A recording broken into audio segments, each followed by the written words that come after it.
Hey everyone, this is Randy from BibleBuyingGuide.com. Today I'm taking a look at a Bible I've been looking forward to for a long time. The Wide Margin Canterbury, Kjv, and I have it in slate goatskin. Let's take a look. The goatskin is thick. The slate is gray with a little bit of a black behind it. Looks like a gray wash over black almost. 1, 2, 3, 4, 5, 6 spine ribs with our text stamped in silver. Jerusalem cross dry stamped in the cover. Perimeter stitching, but it does have a yap. Not a full yap, but it does have a yap. Nice little yap there.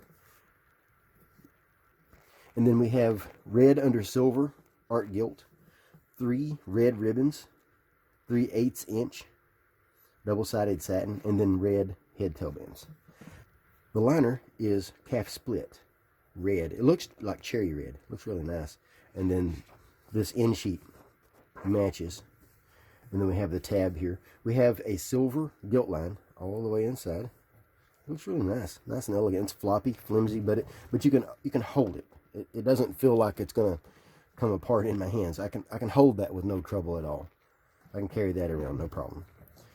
And then we have presentation pages. These are in really thick end sheet style paper with a really dark red pattern. And then marriages, and then births and deaths. This thing is Smythe sewn. And then the paper is 38 GSM. It's made specifically for writing. Made in the Netherlands. Designed by 2K Denmark. I find the paper really easy to turn. Has a nice color to it. Just a touch of off-white, maybe an eggshell. I'd call it eggshell. It has epistle dedicatory, and then it has the translators to the reader. Several pages there, and all this is in wide margin.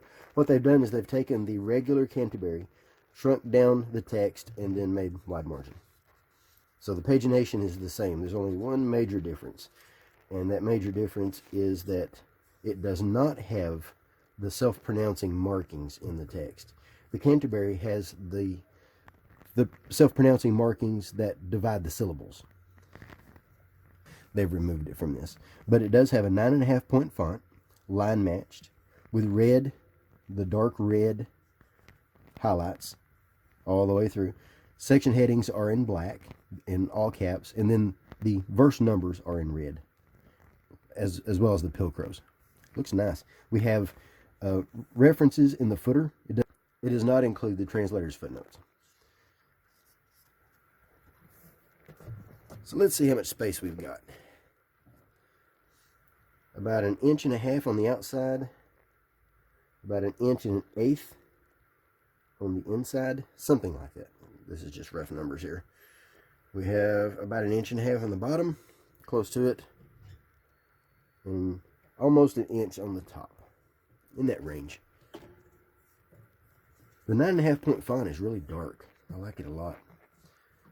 Really easy to see. I've preached from this. I love preaching from this.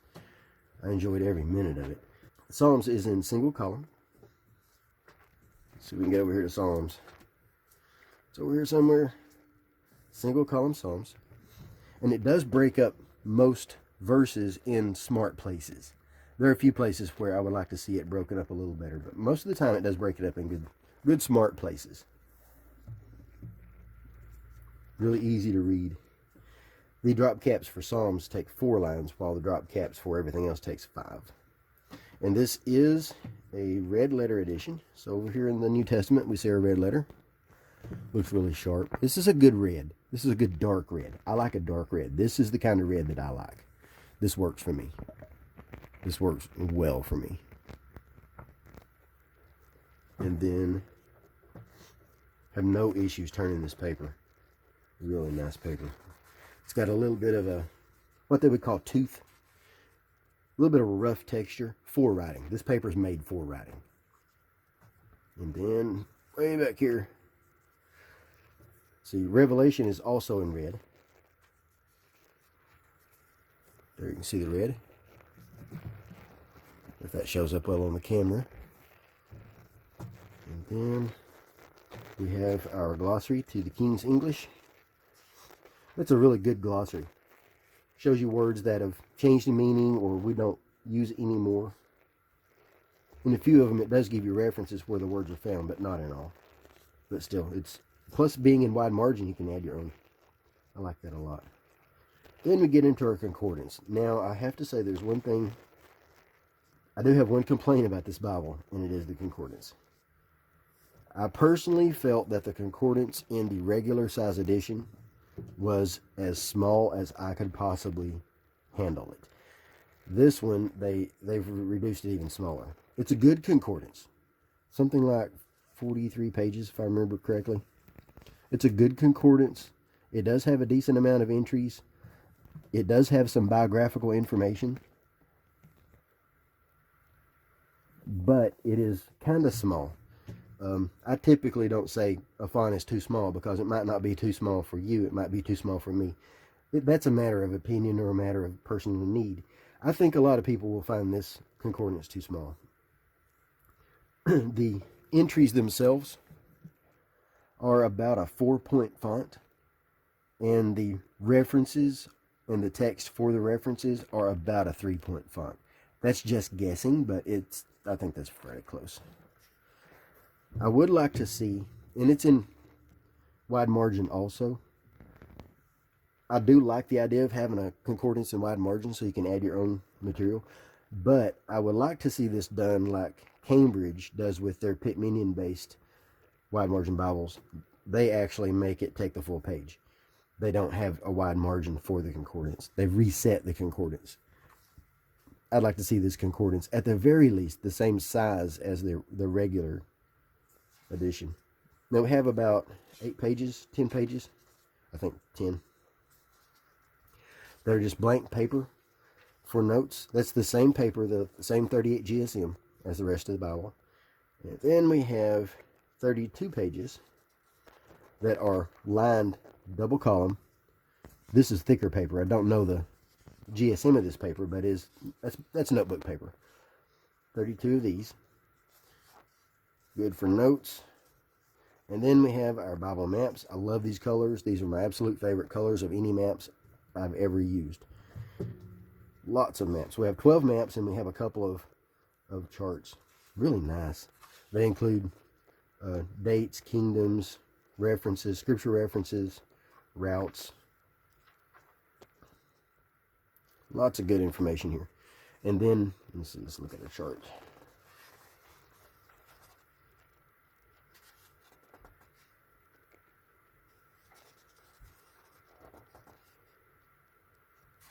There's the chart. And then we have a 3-page index. The index, of course, you can look up what you're looking for, and it gives you the map and then the concordance. Gives you the map and the information of how to find it. Like we might find something in C4. It's easy to find. So that's our quick look at the Canterbury Wide Margin Bible from Schuyler. So let's measure. We have close to 7.5. Now this outside to outside, you can bend this in a little bit and it'll be a little bit smaller. So I'm just giving you approximately 10.5. That's rough. 7.5, 10.5. And then the spine width, we're looking at about 2 inches. We might have it might have just under 2 inches all total. Let's go ahead and weigh this one, and then we'll weigh the others as we go.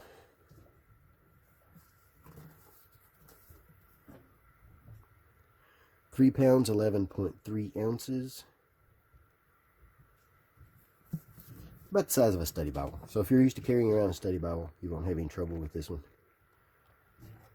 This is the original Canterbury, and I have it in calf skin. I apologize for not having it in goat skin to compare, but I have to compare what I have. So it's a little bit thinner. Footprint is a little smaller. The Canterbury has 36 GSM paper and 11-point font, compared to the 38 GSM 9.5 point font here. So here is, let's see if we can go over here. Here's how they compare.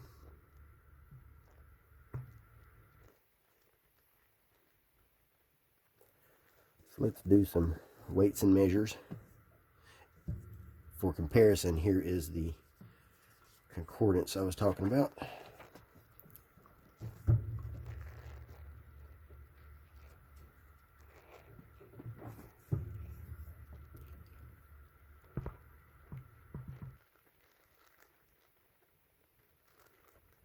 Pretty good difference.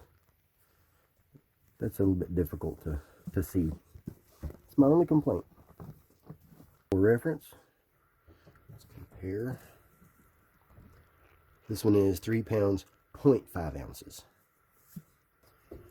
Another I'd like to compare is the personal size Canterbury, just so that you can see the combo.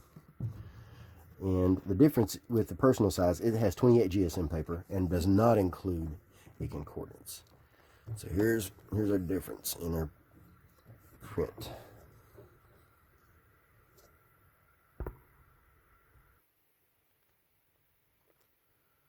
They both do have red letter, and the red in the wide margin is a little bit, it's very similar. There's what the red looks like.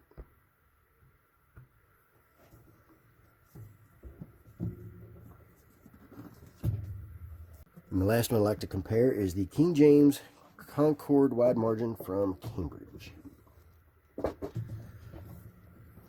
They have some similarities. They both have the same paper, at least this version of it does.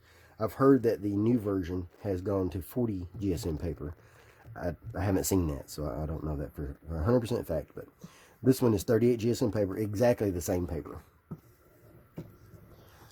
It's a little bit thinner, and then it's a little bit shorter, but it's also wider.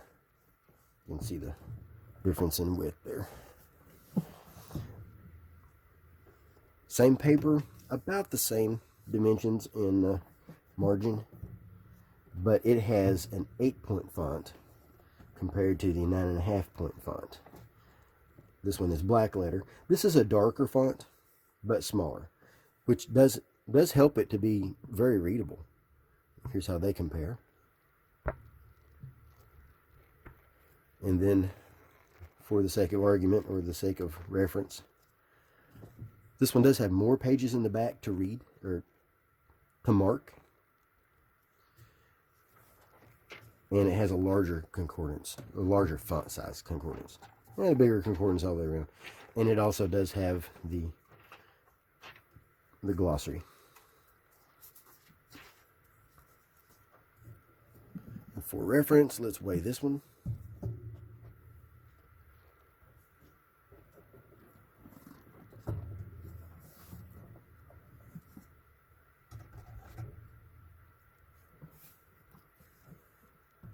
This one is 3 pounds, 5.2 ounces. So they're very similar, very close. So it's a quick look at the Schuyler Canterbury wide margin. I like this Bible. This is going to be my Bible I write in for a while. I haven't written in it yet. I want to take my time and write the right way. I want to write correctly. Don't want to just mark in it just to be marking in it. Haven't decided if I'm going to preach from it, or if I'm going to use it for personal study, or if I'm going to use it to hand it down to someone else. I have to decide on that first. But I have written in this type of paper before from the Cambridge wide margins, and it takes pens beautifully. It's perfect for pigmamicrons. It's perfect for highlighters, Bible highlighters. It's excellent for marking. It's what it's made for. It's really good for this. So when I do decide how I'm going to mark in it, I'll come back and show my markings. But until then, I don't want to mark just to be marking. But I like this Bible. I have to decide if it's going to be my preaching Bible. And it very well could be. Let me show you my preaching Bible real quick. I've been preaching from the Kjv Preaching Bible from Thomas Nelson. And this one has a larger font. It has basically the same section headings, and basically the same layout. We have our references in the bottom. The difference is the font is larger, of course. Let me zoom in so you can see.